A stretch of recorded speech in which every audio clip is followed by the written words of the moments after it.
you have a productivity hack, an easy productivity hack.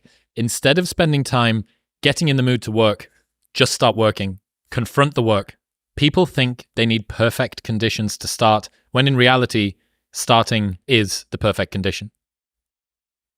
I'm married to that. I love that. Because if you think, like I obviously am somebody who always wants to optimize how much work I do per unit of time. And so I was, there was definitely times earlier in my life I was really romanticized by these like very extensive morning routines and supplement rituals and like all this stuff of mental masturbation around the work that needed to be done. But when I looked at 2 hours later and nothing had actually gotten done, the moment you begin working is when your output per unit of time goes up. And so that makes beginning the single greatest hack that you can have for everything else that you do in work. Because the thing is, when you start working, you start getting in the mood to work, right? Like everything else is procrastinating around the work that you think you should do. But like I have noticed, for me at least, I have some big mental tasks, you know what I mean? Like big content piece or big thing that you need, like, it's going to take real mental effort. It takes me like 5 minutes of actually being in it to then get a little bit of a lay of the land to then get into it. But I used to take hours to delay to start the first 5 minutes. And so my time compression of when I thought I should start doing something and when I started doing it, over time it's just compressed to the point where it's like the moment I think that I need to start doing it, sometimes I just start it, because then what happens, I get this open loop. And so rather than complete work at because a lot of people are like, I want to complete it at this really nice clean point. Stop halfway through the sentence, because it'll drive you mad. That's the Zygarnik effect in full work. Do you know this story, Zygarnik? I don't. Oh, wow. This is that's way more than I do. That's what you shut up. That's what you're leveraging here. So the Zygarnik effect was a study originally done on servers in restaurants. Okay. And they realized, you've ever been at a restaurant and a server comes up and stands with their hands behind the back and go, "What would you like tonight, sir?" And you say, "I'll have the lobster roll and a glass of red wine and a blah, blah." And you're like, this motherfucker's he hasn't got a pen or a pad of paper. He's crazy.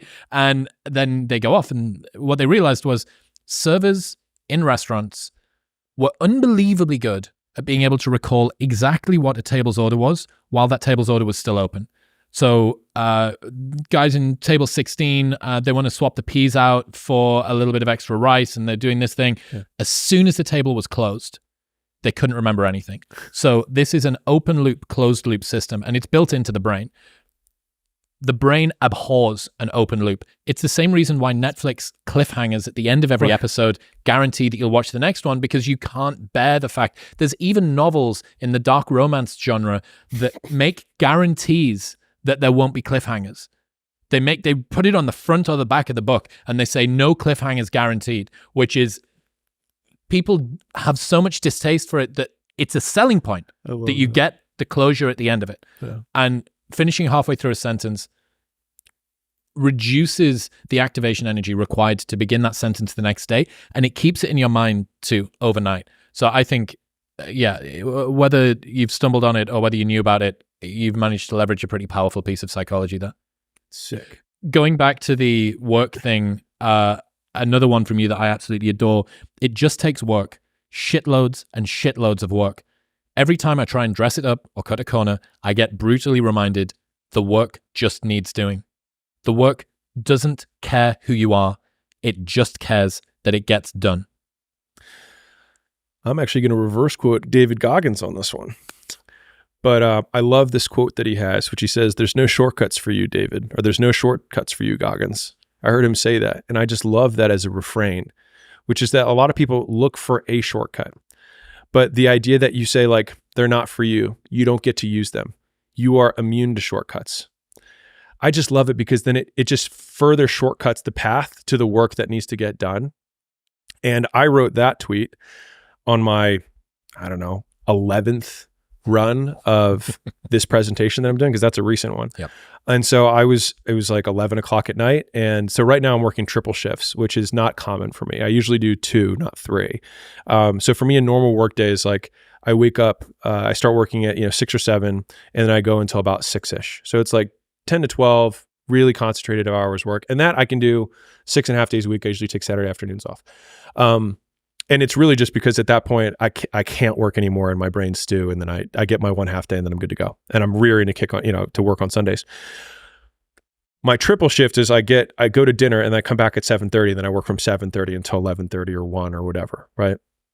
And when I'm putting in triple shifts is when I know I'm like really gassing it. And that's when I'm like repeatedly doing 16, 17 a day of actual productive work. And I hear the same thoughts that everyone does, which is like, it's not going to matter. Like, it's fine. You've like, it's good enough. Like, I hate that. Like, it makes me sick to even say that, right? Because the thing that I like, David Goggins, right? He's got like, there's no shortcuts for you. I would say the one that I have two that are like my internal ones. One that is probably the most common is I will do what is required. And this work needs doing. And there's just no way around it. And it's just looking at the face of the work, and it's like smiling back at me like, no one else is going to do it. And like, I love that one. Like when we're recording content in the early days, we were doing like 100 shorts every time we did it. And it was direct to camera.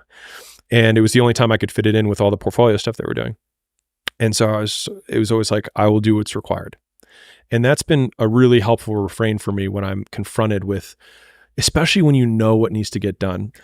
And the second one is, but I'll know. And so like, even if it does go well, and even if everyone else says it's great, but I'll know. And it'll then rob me of all of the joy of all of those moments in that experience, because I'll know that I could have done better. And the thing is like, to quote myself from earlier, like I've never regretted working harder, ever, not once. And some people are like, on your deathbed, you're gonna like, no, because I lived every moment of my day doing what I wanted to do. And I remember I had a boss when my first boss after college, she said this thing. I had a particularly good weekend. And she said, I'm pretty sure happiness is stringing as many of those days in a row as you possibly can. And although I hated the job, that piece of advice has actually been probably has been my blueprint for how to live, which is like my birthday looks the same as my Tuesdays, which looks the same as my Sundays. You know what the original name pool for this podcast was? This is the only time in history I've done branding my entire adult life. And with club nights, all you're doing is coming up with brands. Paradiso, oh, it's tropical. There'll be a flamingo. Skint, oh, it's a cheap night. It's for people to get fingered in the corner.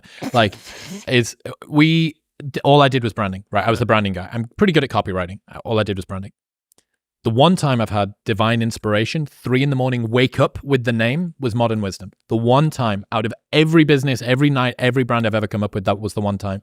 But on the list of the others, Mind and Matter was one of them. But the other one was a quote from Tim Ferriss. It's called Crushing a Tuesday. And he said that what you should aim for in life is for your average Tuesday. Not the spectacular one-time private jet with the friends to go for the whatever. Right. Not the UFC power slap launch party with staring at the back of Dan Bilzerian's dirty mullet. Like, not that. You want your average Tuesday to look the way that you want most of your life to do. And when I think about the days that I look back on at the end of my day and think like today was a good day, invariably it's the same few things. I worked very hard on something that I felt was worth doing. I worked out and I spent time with people that I enjoy being around. If I do those 3 things, I had a good day. And so that's been my, Alex's simple blueprint for doing things. And I think the point that you were making earlier, I think it's worth hitting on again, which is just that like most people's definition of work is a negative one, which is why they abhor it, which is also why they misunderstand so many people who I'll say quote here, are successful or ahead of them or whatever, is that both people, one person says the word work and the other person hears the word pain. And so the first step to like becoming more successful is understanding the language that the people who are successful are using. They're actually defining the word differently. And so whatever that thing is that you actually enjoy doing, where you lose track of time when you're in it, even if it's challenging, but usually it is challenging, right? Like it's not easy because then it's boring, right? Yeah. Which is also why the uncertainty thing is so key, right? To not knowing if it's gonna work or not. You are gonna work though, either way. Is that the people who are quote addicted to work make it easy to be addicted to work because they do things worth doing. And I think a lot of it is coming down to making sure that you take the few precious seconds that we have to do the few things that are worth doing for the rest of your life. We'll get back to talking to Alex in 1 minute, but first I need to tell you about the number one e-commerce platform, Shopify. When I was a nightclub promoter in the UK, I started an online apparel brand with no experience, no coding ability, no marketing background, no inventory management, and after a ton of research, I decided on Shopify. Shopify is the commerce platform revolutionizing millions of businesses worldwide. You've probably already heard of it. In fact, a lot of your favorite brands still use Shopify, including Gymshark, one of the biggest sports apparel brands on the planet. Shopify is the only tool you need to start, run, and grow your online business without the struggle. What I loved about Shopify was that as we added in new lines and different verticals, it grew with the business. It required zero experience. Every single time there was a problem, I was able to sort it myself. That's how simple it is. There is a $1 per month trial period that you can sign up for right now with the link in the description or by going to shopify.com/modernwisdom, all lowercase. That's shopify.com/modernwisdom to take your business to the next level today. Oh, hey, thanks for tuning in. If you enjoyed that clip, then press here for the full 3-hour podcast with Alex. Go on, press it.